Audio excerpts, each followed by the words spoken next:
అంతిమ దైవ గ్రంథం ఖుర్ఆన్ 10 యూనుస్ సూరా ఆయత్ నంబర్ 56.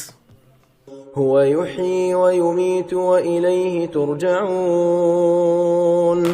ఆయత్ నంబర్ 56.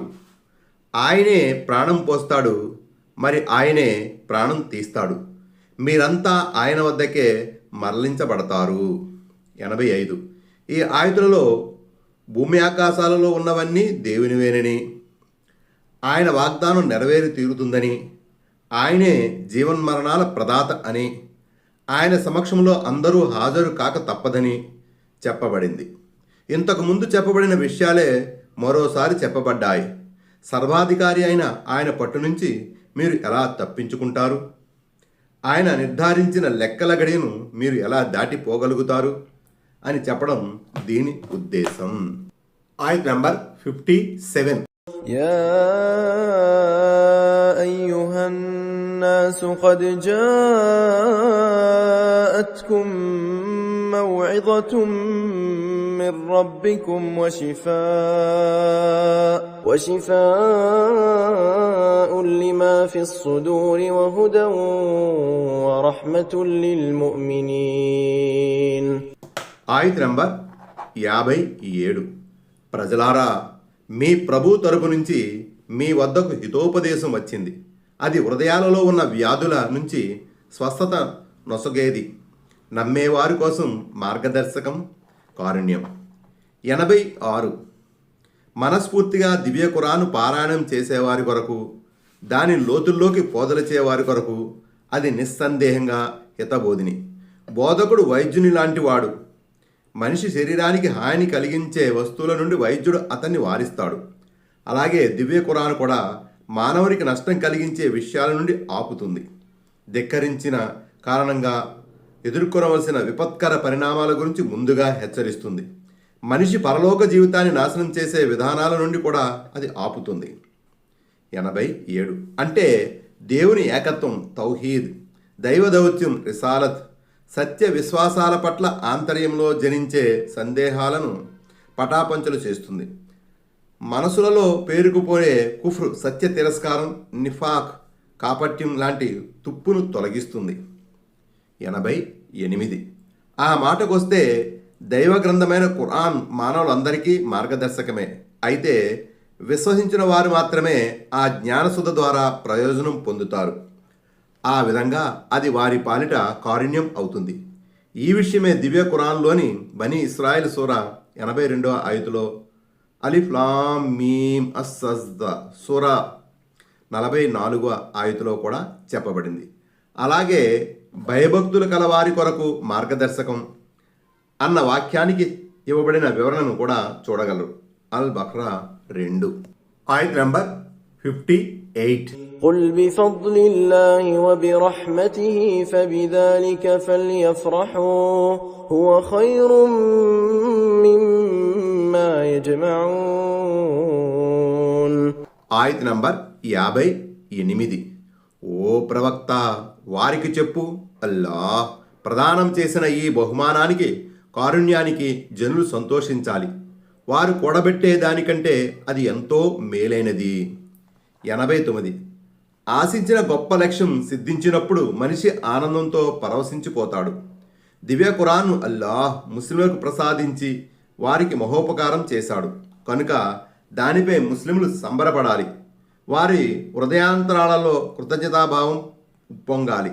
అయితే సంతోషాతిశయంతో సభలు, సమావేశాలు నిర్వహించాలి అని, అట్టహాసం చేయాలని, విద్యుద్దూపాలు అలంకరించి వైభవాన్ని చాటి చెప్పుకోవాలని, అనవసరంగా డబ్బును తగలబెట్టాలని దీని భావం ఎంత మాత్రమూ కాదు సుమా. నేడు కొంతమంది ధర్మంలో కొత్త పుంతలు తొక్కుతూ ఈ ఆయతును ఆధారంగా చేసుకుని ఈదే మిలాదున్ నబీ పేరుతో సృష్టించిన ఆచారం కూడా ఇటువంటిదే. ఆయత్ నెంబర్ 59. قل أرأيتم ما أنزل الله لكم من رزق فجعلتم منه حراما وحلالا قل الله أذن لكم أم على الله تفترون. ఆయత్ నంబర్ 59. అల్లాహ్ మీకోసం ఆహారాన్ని అవతరింపజేయగా దానిలో కొంత భాగాన్ని మీరు మీకోసం నిషేధించుకుని మరికొంత భాగాన్ని ధర్మసమ్మతం చేసుకున్నారే, దీనికి సమాధానంగా ఏమిటి అని వారిని అడుగు. ఏమిటి? ఈ మేరకు అల్లాహ్ మీకు ఆదేశించాడా, లేక మీరే అల్లాహకు అబద్ధాలను అంటగడుతున్నారా అని వారిని అడుగు. 90. నిషేధించుకోవడం అంటే ఆనాడు ముష్రికులు కొన్ని జంతువులను తమ విగ్రహాల పేర వదిలేసేవారు. ఈ వివరాలు ఇంతకుముందు అల్ అన్ఆమ్ సూరాలో వచ్చాయి. ఆయత నెంబర్ 60.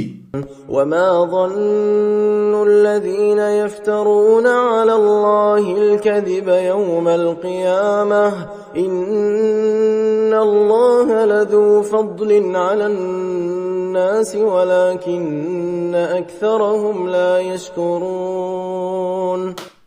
ఆయత నంబర్ 60. అల్లాహకు అబద్ధాలను అంటగట్టేవారు ప్రళయంద్రం గురించి ఏమనుకుంటున్నారు? నిశ్చయముగా మానవుల పట్ల అల్లాహ్ అనుగ్రహం కలవాడు, కానీ వారిలో చాలామంది కృతజ్ఞతాపూర్వకంగా వ్యవహరించరు. 91. అంటే తీర్పు దినాన అల్లాహ్ తమ పట్ల చేసే వ్యవహారం గురించి ఏం ఆలోచిస్తున్నారు అని దీని భావం. 92. దేవుడు ఇహలోకంలో తప్పు చేసిన మానవులను వెంటనే పట్టుకోడు, దానికోసం ఆయన ఒక గడువు నిర్ధారించి పెట్టాడు అని దీనికి ఒక అర్థం. లేదా ప్రపంచంలో దేవుడు తన దాసులకు ప్రసాదించే అనుగ్రహాలు విచక్షణారహితంగా ఉంటాయి.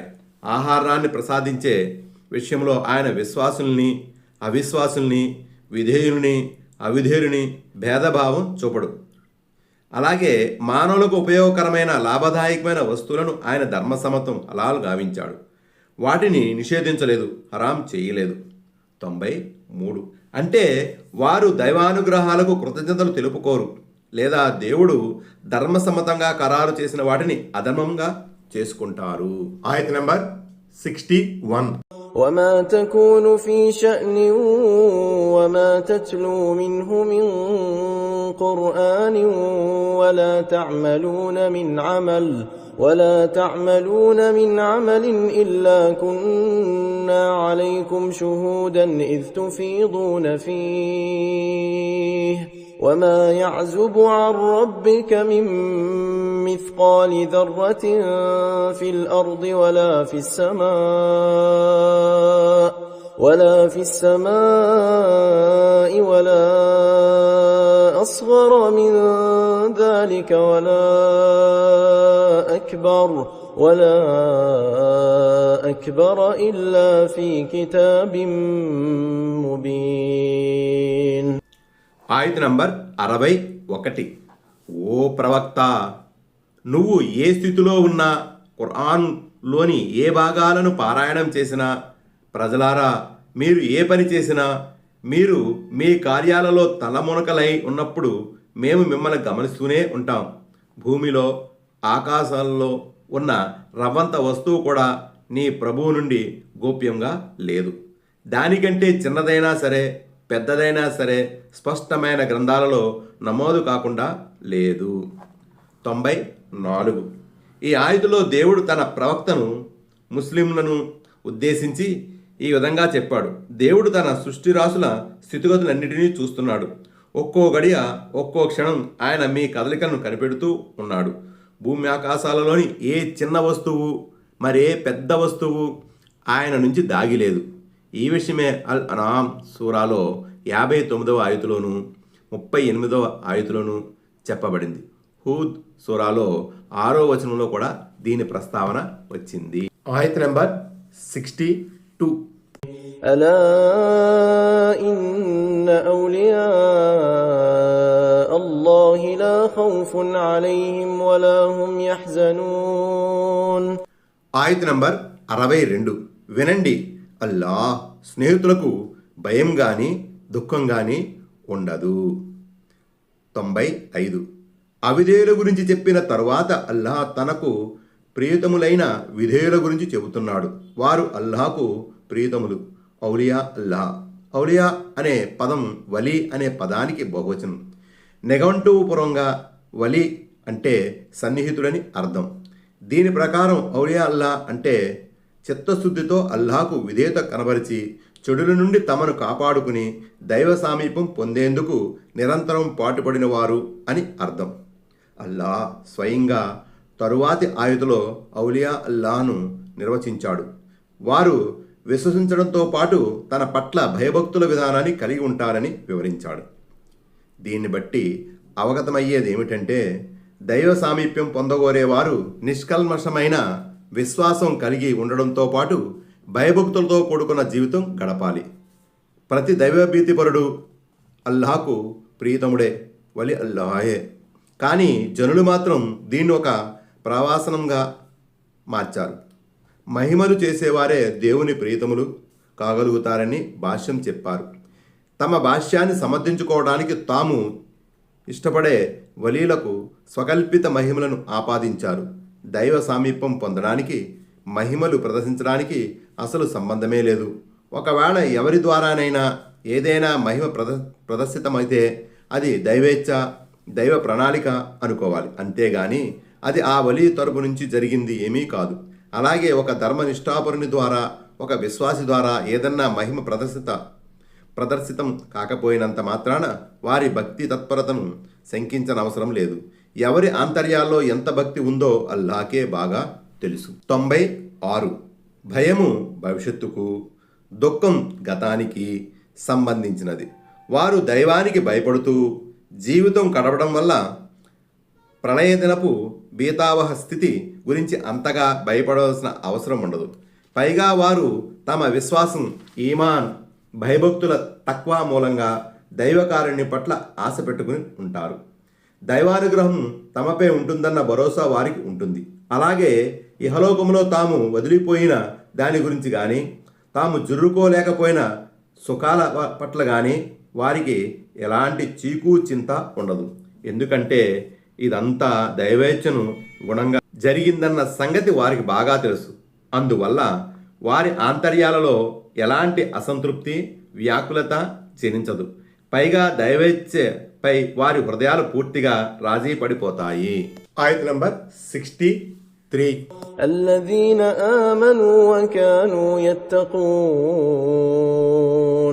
ఆయత నంబర్ 63. వారు విశ్వసించిన వారై చెడుల విషయంలో అల్లాహకు భయపడేవారై ఉంటారు. ఆయత నంబర్ 64. لهم البشرى في الحياة الدنيا وفي الآخرة لا تبديل لكلمات الله ذلك هو الفوز العظيم. ఆయత నంబర్ 64. ప్రాపంచిక జీవితంలోనూ పరలోకంలోనూ వారికి శుభవార్త కలదు. అల్లాహ్ వాక్కుల్లో మార్పు ఉండదు. ఇదే గొప్ప విజయం. 97. ప్రపంచంలో శుభవార్త అంటే సత్య కలలు లేక మరణ సమయంలో దైవదూతల వారికి అందజేసే శుభవార్త కావచ్చు. ఖురాన్, హదీసుల ద్వారా కూడా ఈ సంగతి రూఢి అవుతుంది. ఆయత నంబర్ 65. ولا يحزنك قولهم إن العزة لله جميعا هو السميع العليم. ఆయత నంబర్ 65. ఓ ప్రవక్త, వారి మాటలు నిన్ను దుఃఖానికి లోను చేయకూడదు.